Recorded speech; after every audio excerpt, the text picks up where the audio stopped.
Buenas tardes, hermanos, ¿cómo están? Espero que muy gozosos, terminando hoy 30 de noviembre. Empieza mañana diciembre con su alegría. Y saludamos a todos los amigos y hermanos en Cristo que nos siguen de tantos lugares. Y pregunto, ¿estás luchando contra el desánimo? La Biblia nos enseña en Nehemías 2, del 11 al 15. 3 días después de haber llegado a Jerusalén, salí de noche acompañado de algunos hombres, pero a ninguno de ellos le conté lo que mi Dios me había motivado a hacer por Jerusalén. La única bestia que llevábamos era la que yo montaba. Esa noche salí por las puertas del valle hacia la fuente del dragón y la puerta del basurero. Inspeccioné las ruinas de Jerusalén y sus puertas consumidas por el fuego. Después me dirigí hacia la puerta de la fuente y el estanque del rey, pero no hallé por dónde pasar mi cabalgadura. Así que siendo aún de noche, subí por el arroyo mientras inspeccionaba la muralla. Finalmente regresé y entré por la puerta del valle. Nehemías se encontraba exiliado en Persia, donde servía como copero del rey Artajerjes. Luego, cuando llegó a sus oídos la noticia de que el muro de Jerusalén había sido derrumbado y sus puertas quemadas, esto le afectó profundamente y lloró e hizo duelo por algunos días y ayunó y oró delante del Dios de los cielos. Entonces Dios puso en el corazón de Nehemías la enorme tarea de reconstruir los muros. El rey notó la tristeza de su siervo y a petición de éste le concedió que fuese a Jerusalén con el fin de llevar a cabo la difícil tarea de la reconstrucción. Cuando Nehemías llegó a Jerusalén, pudo ver con sus propios ojos la destrucción que había por todos lados, nos cuenta este pasaje de hoy. Entonces reclutó a unos cuantos hombres a los cuales se dirigió diciéndoles: ustedes son testigos de nuestra desgracia. Jerusalén está en ruinas y sus puertas han sido consumidas por el fuego. Vamos, anímense, reconstruyamos la muralla de Jerusalén para que ya nadie se burle de nosotros. Seguidamente añadió este hombre de Dios: entonces les declararé como la mano de mi Dios había sido buena sobre mí, y asimismo las palabras que el rey me había dicho, y dijeron: levantémonos y edifiquemos. Sin duda las noticias no eran buenas para aquellos hombres, entusiasmados por la exhortación de Nehemías. Se levantaron decididos a derrotar la tristeza y la decepción que había caído sobre ellos y pusieron manos a la obra de la reconstrucción del muro. Todo ser humano va a encontrar situaciones en su vida que lo van a decepcionar. Nadie está exento de esto, pero no todos reaccionan de igual manera a las decepciones. Hay personas que se desilusionan con mucha facilidad y empiezan a sufrir problemas grandes en su vida, en su trabajo, en su familia, con sus hijos. Y tenemos que luchar contra esas desilusiones que se vuelven depresiones. Algunos son más afectados que otros, llegando a caer en un estado de desánimo tal que puede llevarlos a la depresión y a una total parálisis. ¿Qué debemos hacer para recuperarnos de una fuerte decepción y contrariedad?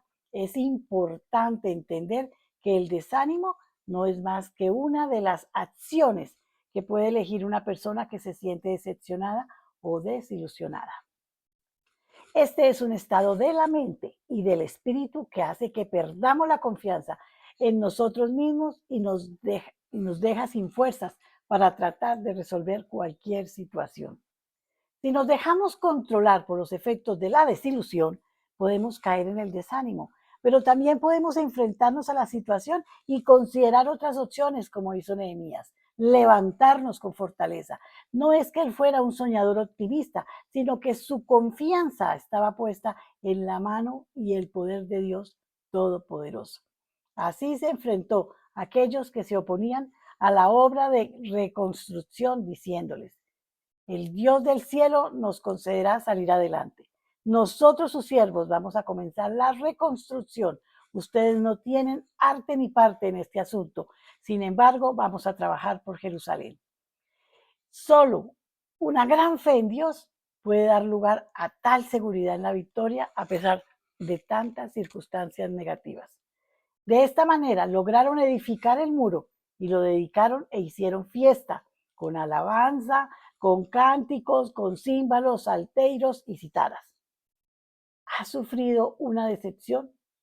¿Hay algún muro que necesitas ser reparado en tu vida? No te desanimes. Pon tu confianza en Dios como hizo Nehemías. Da un paso de fe con absoluta seguridad en la victoria. Nunca olvides que aquel que está en que tienes más, el que tienes en tu corazón es más grande que cualquier obstáculo que te impida su recuperación. Y que si Dios con nosotros, ¿quién contra nosotros? Eso lo vemos en Romanos. No se desanime, luche porque usted tiene al ganador, al vencedor, al que todo lo puede, al que lo levanta, al que lo hace esforzarse cada día, que es Dios. Él le da la dirección, Él le enseña el camino, Él les dice cómo es para que usted se fortalezca emocionalmente. No deje que su mente lo domine, deje que su espíritu, en el nombre del Señor, lo mantenga vivo. Vamos a orar. Bendito Padre Celestial, gracias porque puedo traer ante ti cualquier desilusión o decepción de tantas que abundan en este mundo. Y declaro por fe que en tu amor y tu poder encontraré ánimo, la paz y las fuerzas para seguir adelante y llegar y vencer hasta la victoria. Esto te lo agradezco en el nombre de nuestro Señor Jesucristo. Amén y amén. Una vez más, los dejo en compañía de nuestro amadísimo Pastor John Jairo. Amén. Amén. Gracias, Señor. Muy buenas tardes a todos. Dios los guarde, los siga bendiciendo, que los siga llevando por este camino de su sabiduría, de su verdad, que nos enseña a escoger realmente qué es lo bueno, qué es lo perfecto para nosotros, porque Dios, eso es lo que quiere Dios para nosotros, porque Él nos quiere a nosotros desatados de tanta cosa que a veces ni entendemos que es nuestro propio mal, es para nuestro propio mal. Yo he definido el pecado de una manera muy personal y conforme a lo que he entendido de la escritura, y es que el pecado está actuando en contra de nosotros mismos. Entonces a veces nosotros estimamos cosas y hacemos cosas ya por tradición, por costumbre, porque nos parece agradable, porque nos parece bueno, porque nos divertimos, etcétera, que no entendemos que va en contra de nosotros mismos. Recuerde que nuestro ser es tripartito, en el orden en que le dice la Biblia: espíritu, alma, cuerpo. Y supongamos 3 círculos. El primer círculo es el espíritu, luego el alma, luego el cuerpo, que es lo que apreciamos de nosotros mismos y de otros. Y allí es donde están los sentidos, y con los sentidos captamos o entendemos el mundo exterior. Y eso ha educado nuestra alma. Entonces recibimos sensaciones, colores, conceptos, en fin, formas, olores, sabores, sonidos, y vamos educando nuestra alma, nuestro intelecto, nuestra voluntad. Por lo tanto, sigue lo que hemos aprendido, escogemos de acuerdo a lo que hemos aprendido, y recordemos que todo esto nos lo ha enseñado el mundo exterior.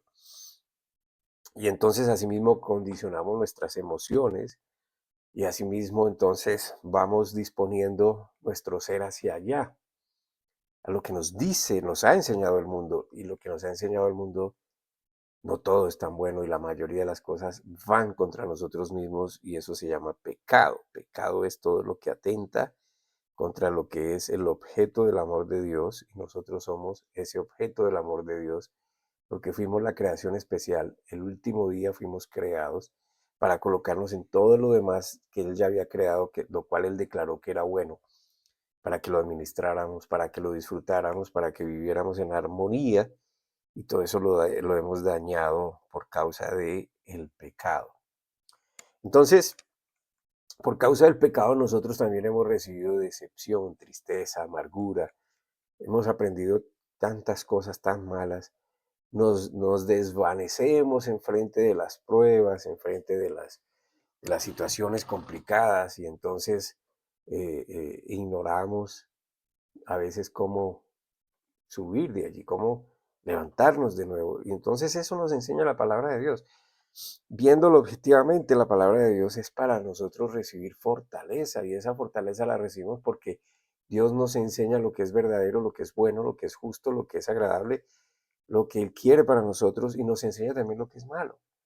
¿Qué es lo que hemos hecho mal? ¿Qué es lo que ya los hemos acomodado a que todo está normalizado, que todo está bien, ya la corrupción pues está bien, ya no hacemos nada contra eso, ya la degeneración del ser está bien, ya podemos llamarnos como queramos, determinarnos como queramos, ya podemos tomar justicia por nuestras manos, ya podemos movernos en el libertinaje como queramos, y libertinaje es todo aquello que no nos importa, no asumimos las consecuencias de eso, creemos que todo lo que hacemos está bien, mientras, etcétera, todos tenemos premisas.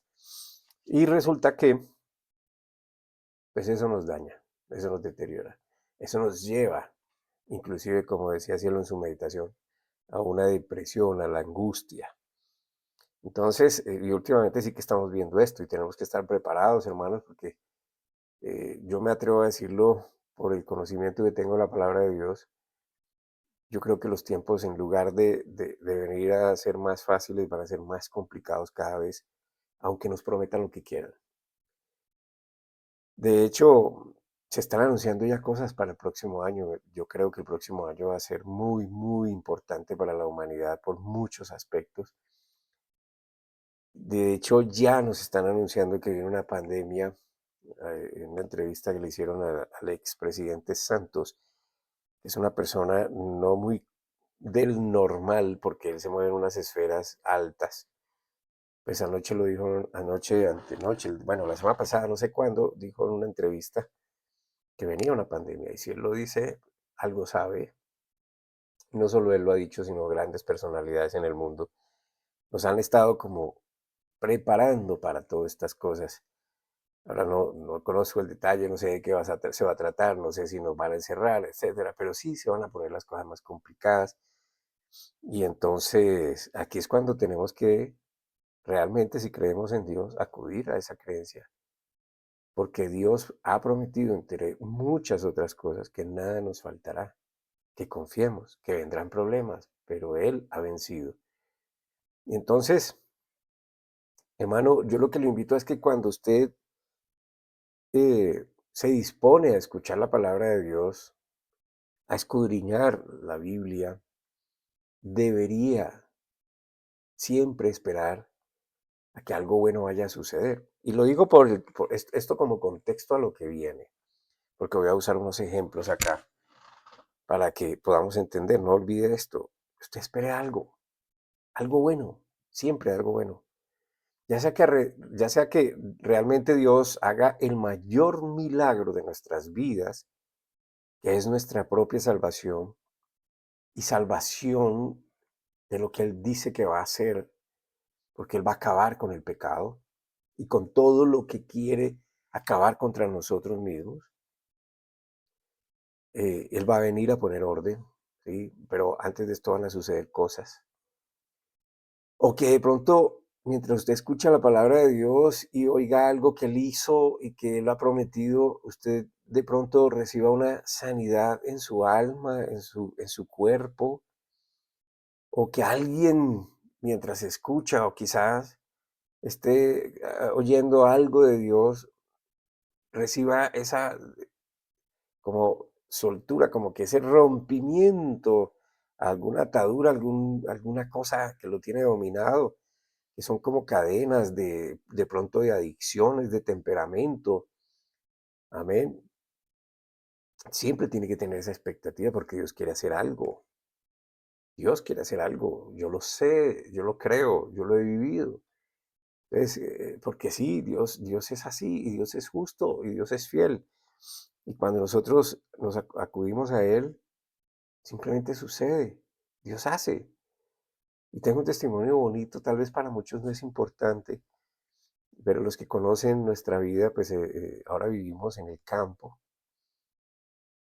y tenemos agua alrededor nuestra, pero el agua es turbia. Y encontramos otra fuente de agua y mientras hicimos la ecuación para acumular el agua, pues esto es simplemente dentro de la montaña, pues el agua estaba turbia, y entonces lo primero que salió fue agua blanca, muy turbia. Y en mi oración yo le dije: Señor, pero si tú eres el que fuiste capaz de abrir el mar, si tú que hiciste suspender la lluvia por 3 años, si tú que retrocediste o suspendiste el tiempo en un día, si tú que eres capaz de hacer tantas cosas, solo inclina, pon tu dedito en esa agua y purifícala. Y hermanos, hoy tenemos un agua cristalina, pues no la he analizado, pero es filtrada de la montaña. Creo que tenemos un agua muy importante ahora que nos abastece. Y tengo otras posibilidades que nos permiten tener algo de tranquilidad o mucha tranquilidad en cuanto a también lo que están diciendo los especialistas, los científicos, los que saben. Uno no sabe si es verdad o no, pero ya lo vivimos aquí. Viene un tiempo de sequedad, de ausencia de lluvias importante. Entonces es bueno tener fuentes de agua porque podemos vivir sin muchas cosas, pero el agua es vital. Entonces yo le pregunto, y pregúntese usted mismo, ¿cuál es su expectativa cuando usted se dispone a oír la predicación de la palabra de Dios? ¿Qué es lo que espera? Y ojalá no esté esperando de mí nada, sino lo que el Señor me ha concedido de poder traer estas enseñanzas, esta claridad sobre la palabra hasta un punto, pues porque tampoco me considero el más sabio de todos o el más erudito. Entonces, pero usted sí debería esperar directamente de él algo cuando escucha su palabra, porque él quiere que lo oigamos. Y él dice que cuando él suelta su palabra de su boca, él no la va a recibir sin que ella haya hecho lo que la mandó a hacer. Entonces, pues hay que conocer cuál es la palabra que ha salido de la boca de Dios, que es exclusivamente para su beneficio. Acoja hacia ella, porque usted puede recibir la fortaleza por el amor de Dios o por la gracia de Dios.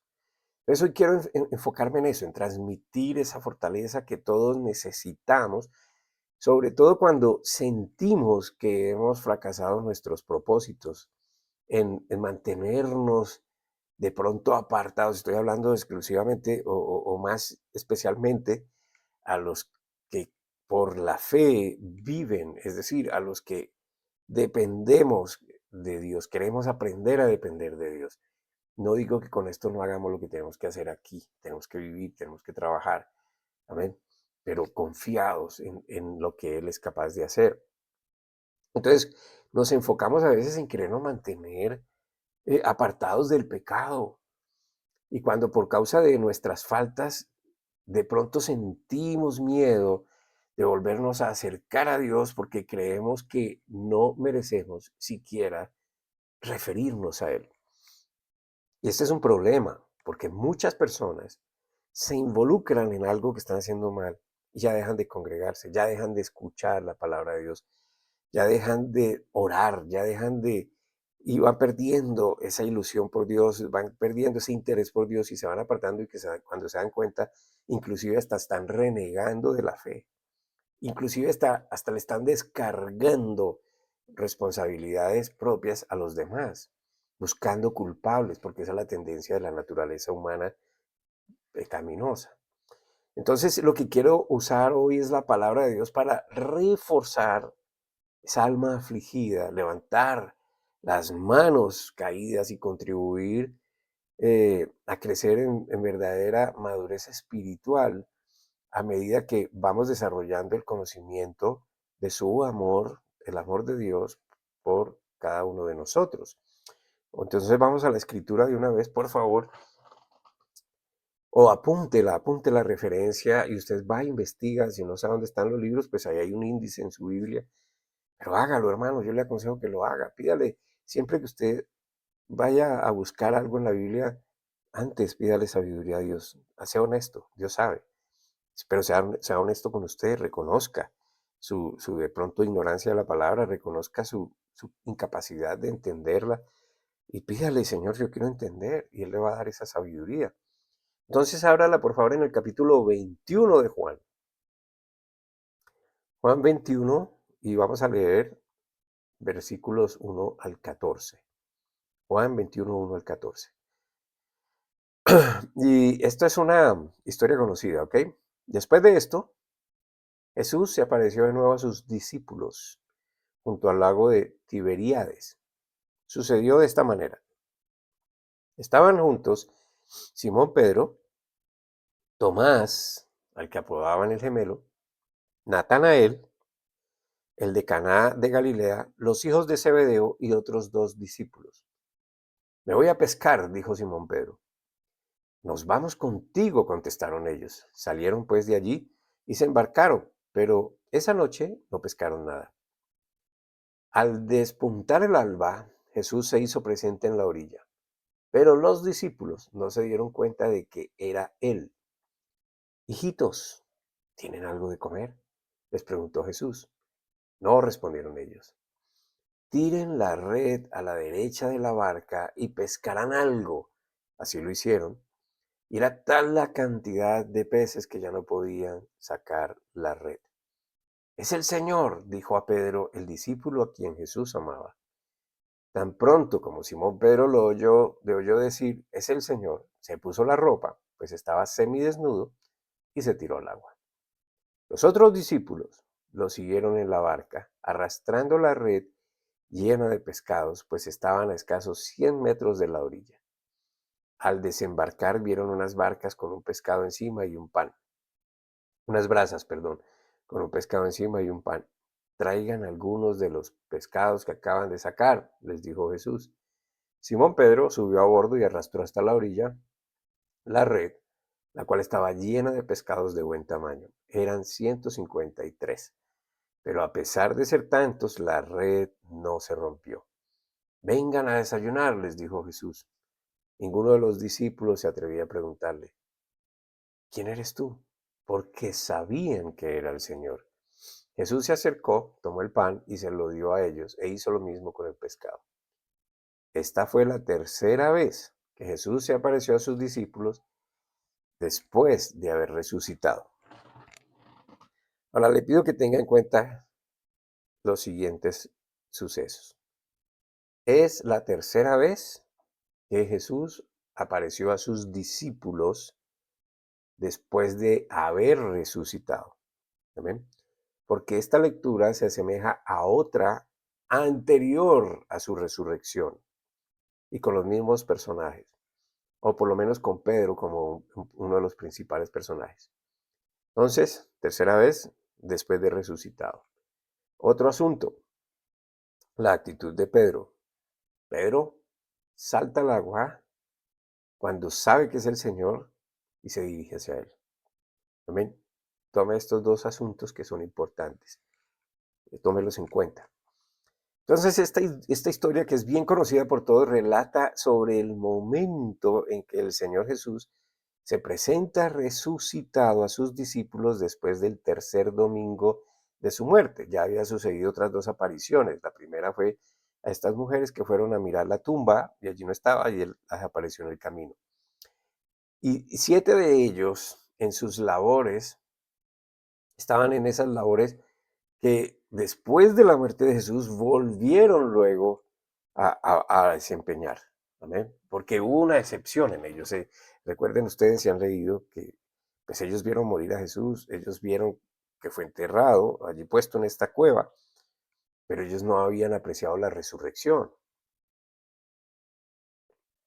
Y entonces sufrieron tal decepción, pues que como que, bueno, pienso yo, ¿no? Una forma coloquial de decirlo, como que, bueno, ya se nos fue, ya no hay nada que hacer, volvamos a lo mismo, que muchas veces nosotros hacemos eso, como que ya no sé, no hay nada más que hacer con esta fe, entonces pues ya se nos fue el maestro, podemos decir, bueno, ya se acabó la iglesia, ya el pastor no está, entonces ¿qué hacemos? Entonces volvamos a lo mismo y miremos a ver qué pasa, ¿sí?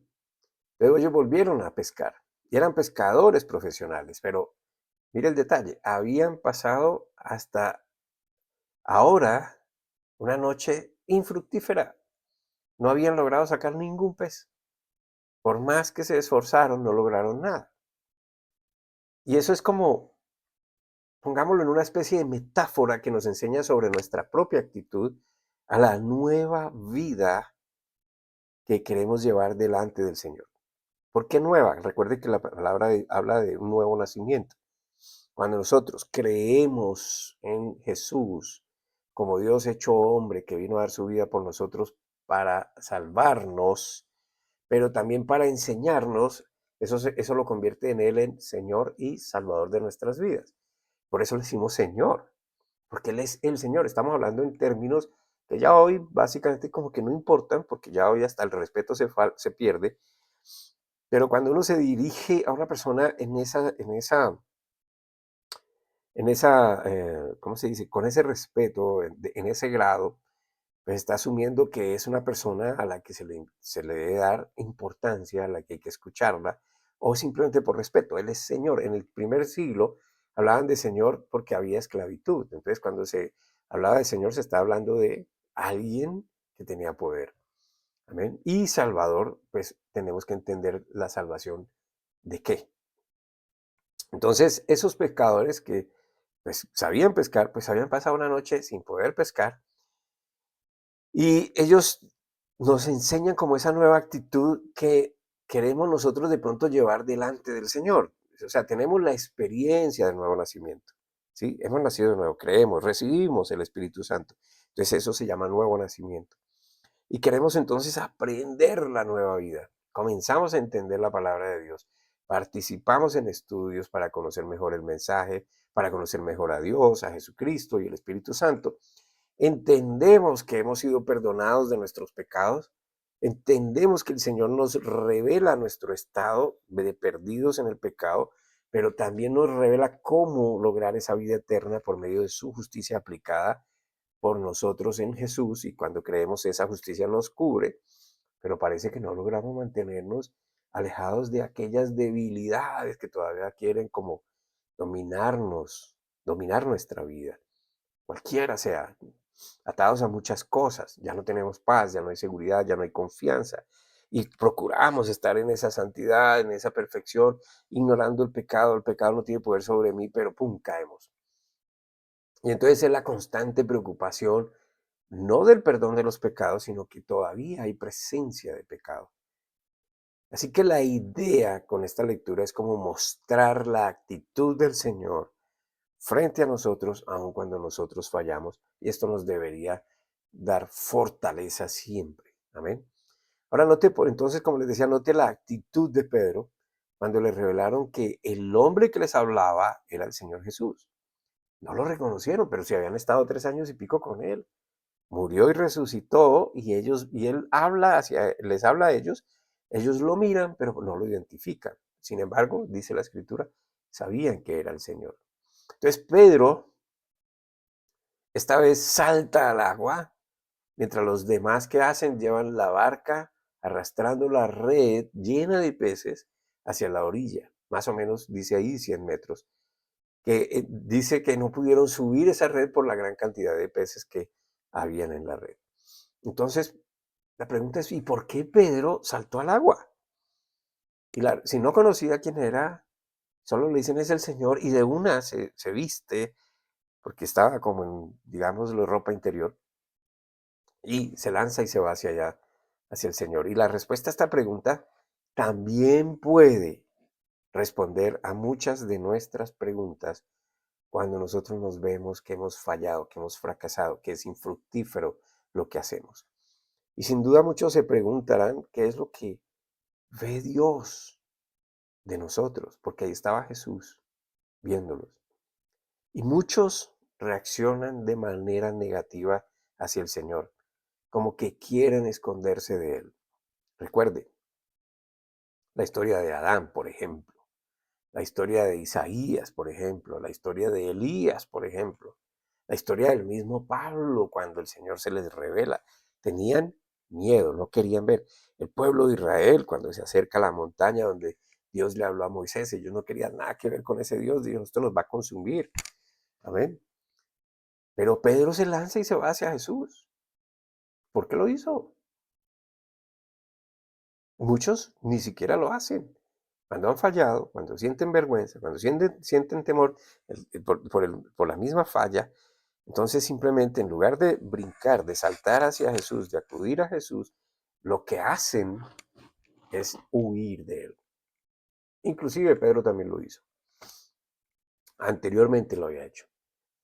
Entonces ya no vuelven a congregarse, no oran, no alaban, no quieren ser vistos por los demás hermanos. ¿Por qué? Porque la culpa los invade, pero ellos tienen sus excusas, ellos tienen sus pretextos. Siempre hay alguien culpable de sus acciones.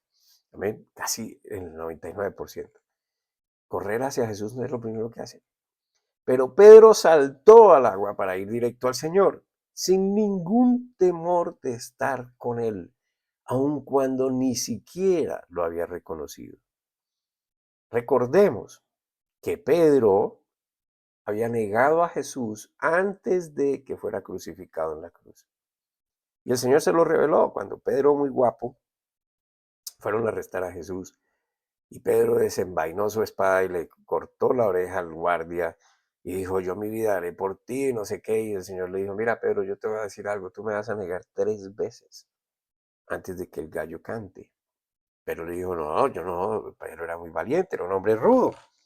Sin embargo, eso pasó. Pedro lo negó, Señor, yo no soy él, yo no estaba con él, yo no lo conozco, yo no. Amén, sintió vergüenza. Y por eso dice la Biblia que lloró amargamente. Pero finalmente fue consolado porque entendió el amor del Señor hacia él. Y él recibió ese amor. Y ese amor fue suficiente fortaleza. Él entendió que el Señor por encima de todo lo amaba. Amén. Y este antecedente fue suficiente para Pedro otra vez arrojarse al agua e ir hacia Jesús. Sabía que Jesús lo amaba. Sabía que podía confiar en él, que no sería rechazado, aun cuando ni siquiera él había reconocido al Señor. Pedro se conocía a sí mismo, conocía sus debilidades, sabía muy bien cuáles eran, pero también conocía muy bien al Señor. Y la razón por la que había muerto en la cruz. Amén. Pedro entendió que Jesús había dado su vida por él mismo. ¿Cómo no confiar en esto? ¿Cómo no confiar en ese hombre? ¿Qué lo motivó a dar su vida por mí? ¿Por qué lo hizo? Y eso es lo que nosotros deberíamos entender, hermanos. Esto no es una cuestión de aprender una cantidad de rudimentos y de leyes y de normas y de cosas que yo puedo hacer para que, para que Dios me ame. No, usted lo que tiene que entender es que ya Dios lo amó a usted. Recuerde lo que dice Juan 3, 16, 17. De tal manera amó Dios al mundo que dio a su Hijo unigénito para que todo aquel que en él crea no se pierda, mas tenga vida eterna, porque no vino él a condenar, sino a salvar. Entonces, amor es lo que tenemos que entender. Amén. La religión no nos enseña eso. La religión nos enseña lo contrario. Usted tiene que hacer esto, usted tiene que hacer lo otro. Usted no le enseña que ya Dios hizo eso por usted. Entonces, ese Pedro encuentra que era él mismo esa razón. Es decir, era el amor de Dios hacia Pedro, hacia él, lo que le dio la fuerza para correr, lanzarse hacia Jesús. El saber que había sido amado y perdonado por él fue todo lo que Pedro necesitó para no esperar llegar a la orilla como los demás.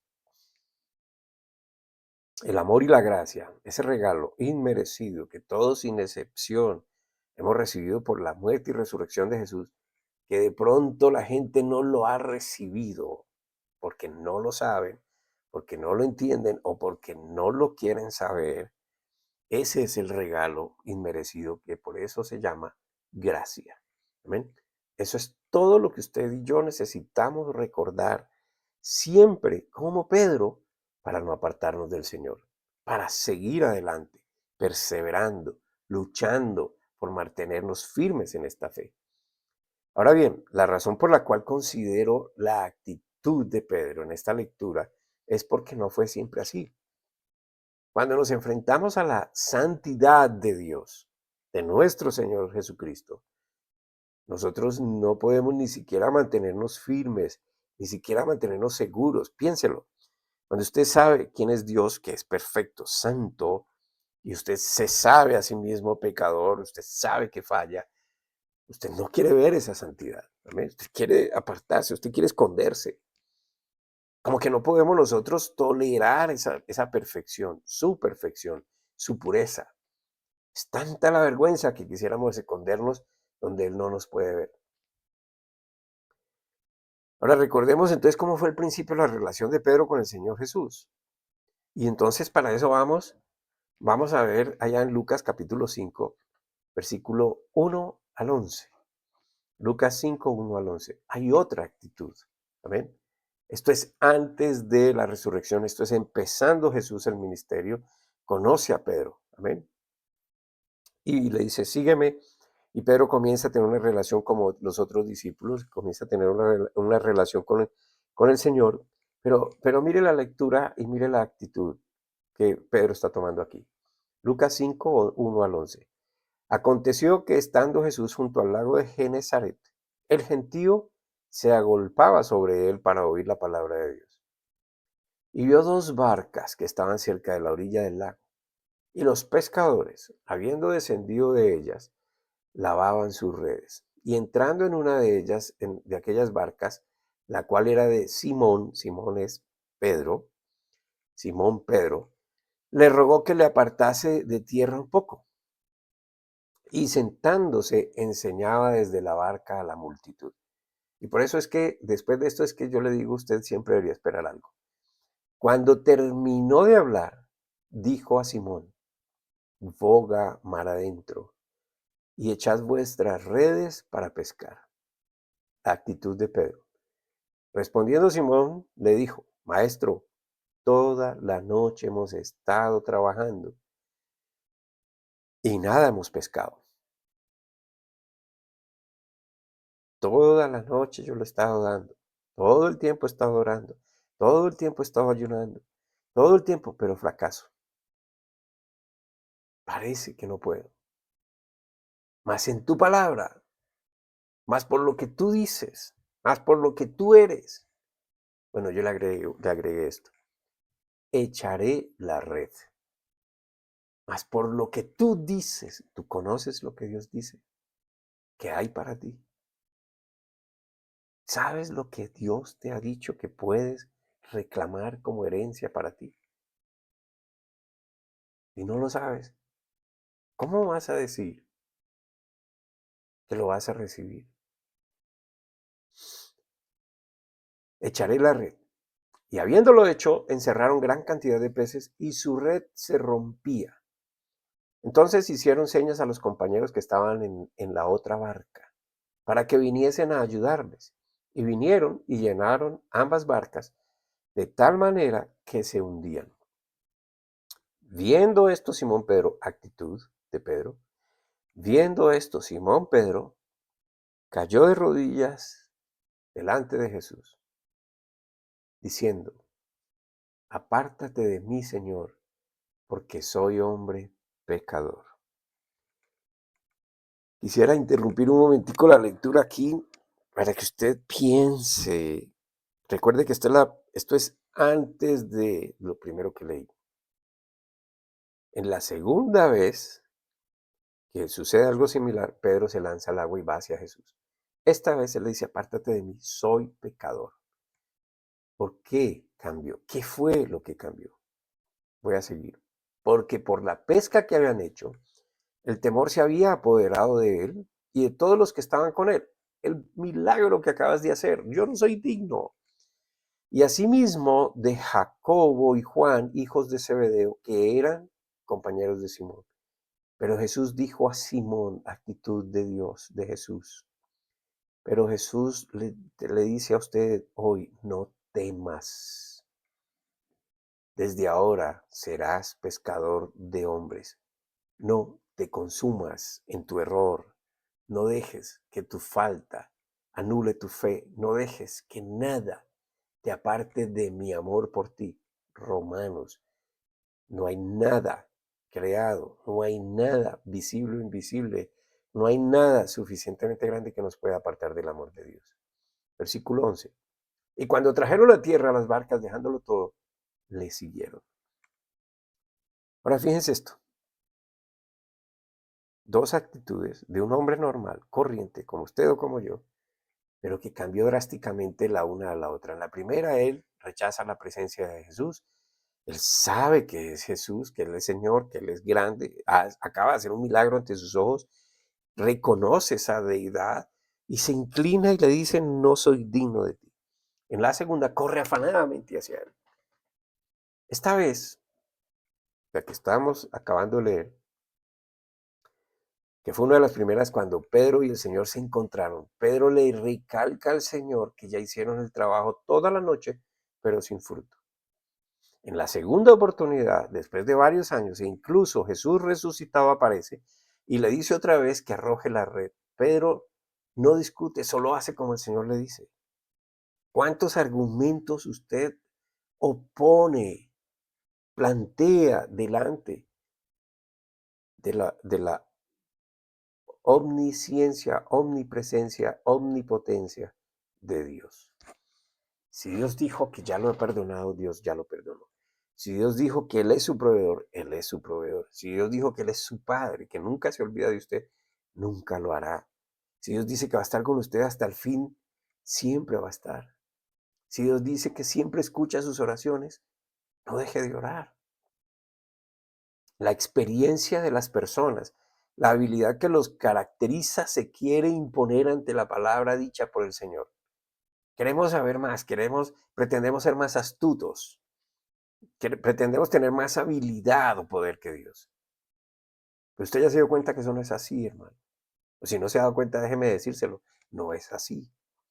Por eso nosotros no nos podemos perder de muchas bendiciones. Y a veces queremos todo de inmediato. A veces queremos ya, porque eso es lo que nos está enseñando el mundo. En Dios no hay límite de tiempo. Dice la Escritura que para Dios un día es como mil años y 1000 años como un día. Porque no tiene límite de tiempo. Él va a resolver cuando Él sepa, cuando Él sabe que es mejor para usted. Confía en Él, espere en Él, haga lo que tiene que hacer usted, esfuércese todos los días, levántese con esa mente de bendición. Gracias por tu bendición, gracias por lo que hoy me das, gracias porque nunca me abandonas, gracias porque hoy voy a tener lo que necesito, hoy sé, hoy tengo vida, hoy tengo salud. Usted no se empeñe en presentar ante su mente la derrota, porque Cristo es victorioso y usted es victorioso en Cristo, o sea, perseverando en sus pensamientos, en sus promesas. Es tan importante aprender a conocer a nuestro Dios, a nuestro Señor, a nuestro Salvador, porque de esa manera logramos la confianza necesaria para vencer el miedo, la duda, el desánimo, cuando no logramos el objetivo de mantenernos firmes y exitosos en nuestro caminar en Cristo y aún en nuestra rutina diaria. Hermano, recuerde, los tiempos se están complicando. Dios está colocando un tamiz para que la gente misma se dé cuenta en que está creyendo. Y Él lo que ve es su fe, no sus obras. Él va a ver sus obras por la fe que usted tiene en Él. Amén. Entonces, nosotros vemos acá a un Pedro terco, temeroso, igual de líder que en la anterior escritura, ya después de Jesús resucitado, porque todos lo siguen. Él dice, me voy a pescar y la gente lo sigue. Amén. Pero sin duda alguna, es la primera lectura, en esa primera lectura que leímos, donde Jesús le aparece resucitado, encontramos a un Pedro seguro, sin temor, dispuesto a acudir a su Señor rápido, de inmediato. Ya Pedro no está mirando su santidad. O sea, no puedo presentarme ante tanta perfección. No, es su amigo, es su padre. Él va hacia él, corre hacia Jesús, porque ahora confía en su amor, confía en su misericordia y confía en esa gracia. Pero también quiero que note que en las dos ocasiones lo que Jesús quería era siempre bendecirlos. No les reclamó ni siquiera que no lo reconocieran. No los reclamó ni siquiera que no estuvieran ni orando. Estaban trabajando. Pero Él quería bendecirlos. Por eso le dije al principio, cuando usted escuche la palabra del Señor, ¿qué está esperando? Solo espere la bendición de Dios. Gracias, Señor, por tu bendición, por tu provisión, por tu presencia en mi vida, porque tú me fortaleces, porque tú eres todo para mí, tú eres mi sanador, tú eres mi abogado, tú eres mi defensor, tú eres mi roca firme, en ti me puedo apoyar, a ti puedo venir, a ti puedo acudir, tú me vas a abrazar siempre. Amén. Ahora quiero invitarlo a que se fije en usted mismo. Piense, por favor, céntrese en usted. ¿Cuál es su propia reacción ante Jesús? ¿Qué piensa o qué hace cuando falla? ¿Es realmente Jesús en su vida aquel que dio la vida por usted porque lo amó? Son preguntas, hermano, que solo tienen la intención de hacernos reparar en nuestra fe, en qué es lo que creemos y qué entendemos de esa fe. El próximo sábado, el sábado, a ver, estamos a 20, 30. Wow, se nos acabó el año. El sábado 7 de diciembre continuaré con esta enseñanza, Dios mediante. Porque es importante, hermano, y es importante que empecemos el nuevo año con más vigor, con una fe más vigorosa, con una fe fortalecida, ¿sí? Ya sea que pasen o no las cosas, para nosotros es igual, porque estamos en Cristo Jesús y Él es nuestro proveedor, Él es nuestro sustentador, Él es nuestra fuerza, Él es nuestro refugio, Él es nuestro pronto amparo, Él es nuestra santidad, Él es nuestra sanidad, Él es nuestra justicia. Él es quien nos amó, nos ama y nos amará siempre. Él es el que quiere lo mejor para nosotros. Lo dejo con esta información. Si quiere escribirnos y desapúntela, por favor. Prometo guardar sus datos. Y agradecemos mucho su ayuda, de las personas que nos ayudan. Yo lo digo más porque eso es más bendición para usted como padre, como Pablo lo enseña. Cuando usted apoya el ministerio de la predicación de la palabra, usted no sabe cuántas bendiciones está derramando sobre su propia vida. Así que agradecemos mucho a las personas que nos ayudan económicamente, que nos apoyan moralmente, espiritualmente, pero sobre todo en esta parte material, porque con ella también bendecimos a otras personas. Te damos gracias, Señor, por escucharnos. Gracias por esa palabra que nos enseña a fortalecernos, Señor, en ti, que nos descubre cuáles pueden ser nuestras actitudes egoístas que quieren impedir de pronto nuestra propia edificación y fortalecimiento. Te damos gracias, Padre, porque sabemos de tu fidelidad y que nunca, nunca jamás nos abandonará. Y hoy oro por aquellos, Señor, que están esperando una respuesta tuya, para que ellos puedan verla, que sin duda tú la das y que puedan recibirla con ese amor que tú la das. En el nombre de Cristo Jesús. Amén.